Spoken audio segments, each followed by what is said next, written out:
Talvez você nunca tenha ouvido falar sobre Santa Marcelina de Milão, a filha primogênita de uma das famílias mais influentes da alta nobreza romana do século IV depois de Cristo. Marcelina cresceu em um ambiente de carinho, afeto e, claro, uma profunda formação nos princípios da fé em Jesus. Sua posição social não a impedia de buscar uma vida virtuosa.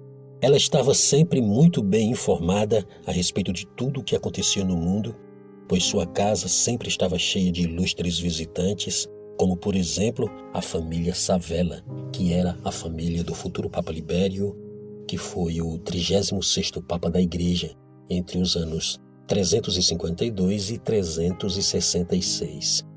A amizade entre essas duas famílias era algo muito antiga, o que favoreceu a conversão dos Ambrósios à fé cristã. E foi assim que Marcelina tomou conhecimento da doutrina de Jesus Cristo. Ela ficava encantada com as histórias de fé e coragem dos primeiros mártires cristãos.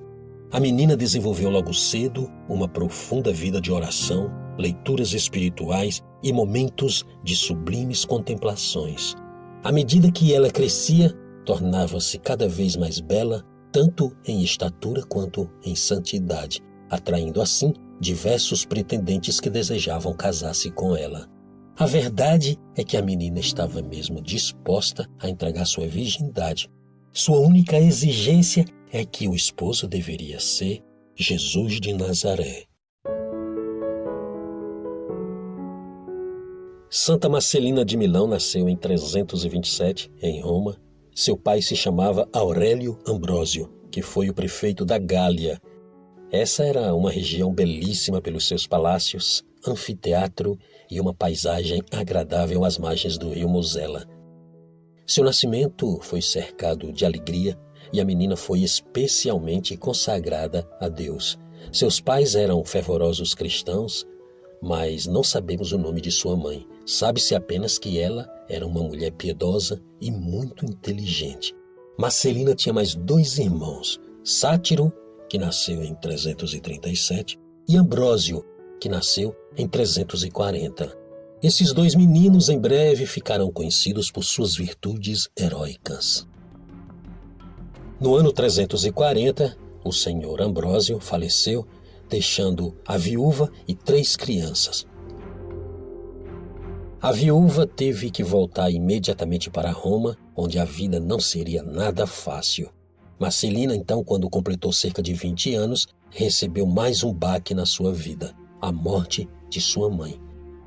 Então Marcelina assumiu o cuidado de seus irmãos e teve início aqui uma fase muito complicada, porém eles não se desesperaram diante daquelas circunstâncias. Marcelina percebeu que, se a escuridão era intensa, mais intensa seria ainda a luz de Cristo. No tempo de Marcelina, havia uma turbulência política e uma gravíssima crise espiritual provocada pelo arianismo, que era uma controvérsia teológica que negava a divindade de Jesus Cristo. Isso gerou muitos debates e conflitos religiosos que ameaçavam fragmentar não apenas a Igreja, como também o próprio Império. Após várias discussões, sínodos e concílios, o arianismo foi finalmente condenado como heresia e a ortodoxia da fé afirmou-se em definitivo. Neste período, destacaram-se personalidades como Santo Atanásio, que lutou bravamente como um leão para defender a doutrina dos apóstolos e a tradição dos padres da Igreja. Muitas famílias perceberam a grande provação espiritual daqueles tempos, por isso elas decidiram aprofundar seus conhecimentos sobre a própria fé. Assim, e principalmente auxiliados pela graça divina, eles poderiam identificar com segurança onde estava a luz verdadeira. E no que diz respeito a guardar a fé e transmiti-la com maestria aos seus irmãos, Marcelina foi admirável. Tanto que, alguns anos depois, Santo Ambrósio reconheceria que seu desenvolvimento espiritual muito devia à influência virtuosa da irmã. Quando Marcelina estava com 25 anos, ela recebeu as bênçãos do Papa Libério numa cerimônia de consagração total a Deus na Basílica Romana de São Pedro, durante a festa da Epifania do Senhor, no ano 353. Naquela noite de Natal, Marcelina consagrou-se totalmente a Deus, fazendo voto de castidade. Ela ainda viveria em família, como era um costume naquela época, mas iria adequar sua vida cotidiana aos ensinamentos do Evangelho. Até porque seus irmãos ainda precisavam dela. Sátiro, por exemplo, estava com 15 para 16 anos e Ambrósio com cerca de 13 anos.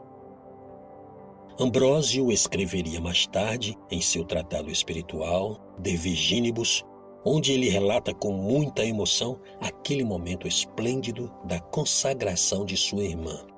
Ambrósio recorda-se também daquelas palavras inspiradoras do Papa Libério naquela santa ocasião. Porém, Marcelina estava radiante em sua fé e disposta a enfrentar até mesmo o martírio por causa de Jesus. A verdade é que ainda estavam muito vivas no imaginário popular as memórias das terríveis perseguições religiosas dos primeiros séculos da Igreja.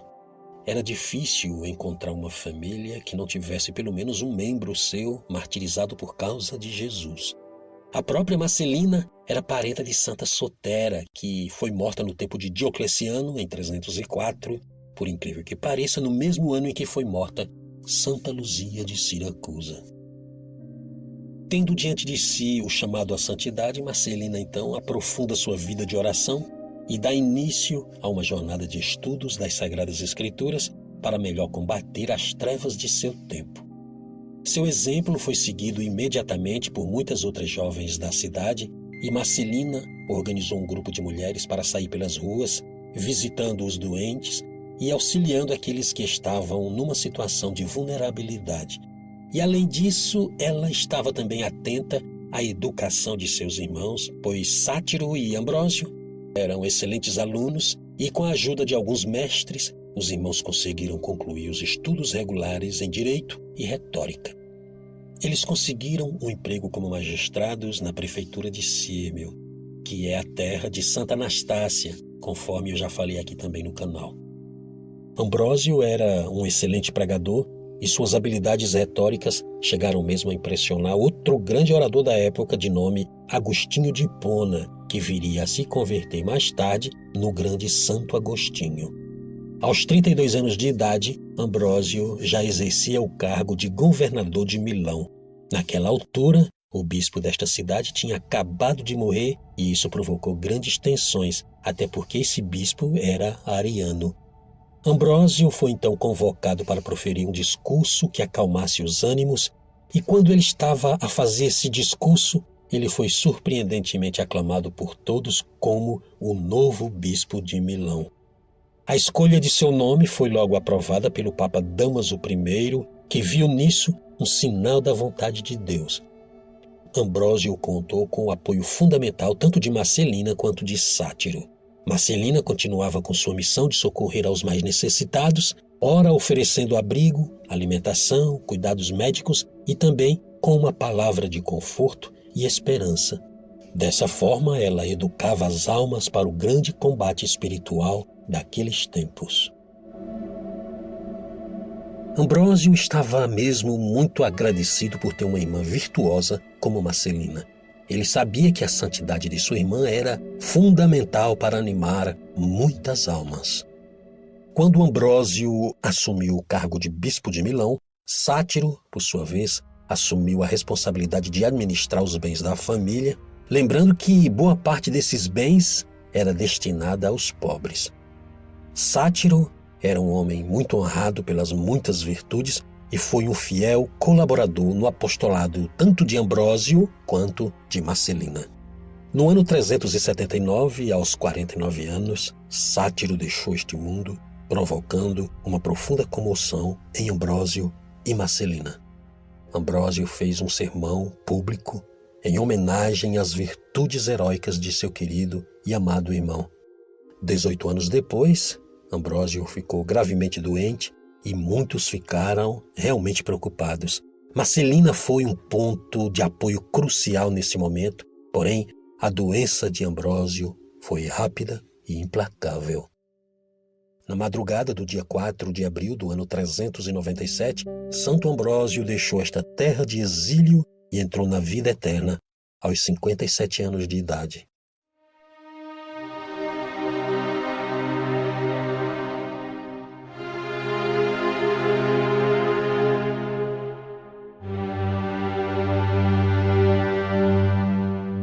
Marcelina estava com 70 anos de idade e a despedida do irmão Ambrósio foi um momento particularmente doloroso.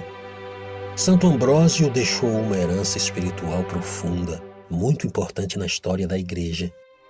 No dia 17 de julho daquele mesmo ano, Marcelina também entrou na eternidade, sendo este o dia da sua festa litúrgica.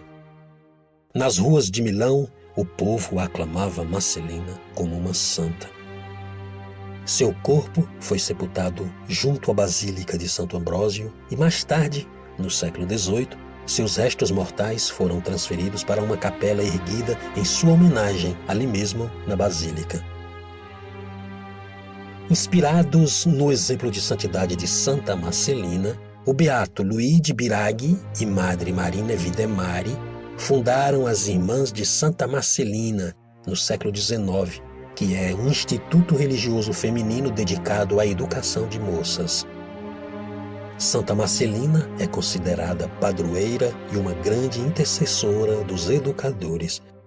E isso nos faz lembrar daquela noite de Natal, em 353, quando Marcelina fez sua consagração a Deus e ouviu da boca profética do Papa Libério que muitas meninas no futuro iriam seguir aquele exemplo virtuoso de Marcelina de Milão.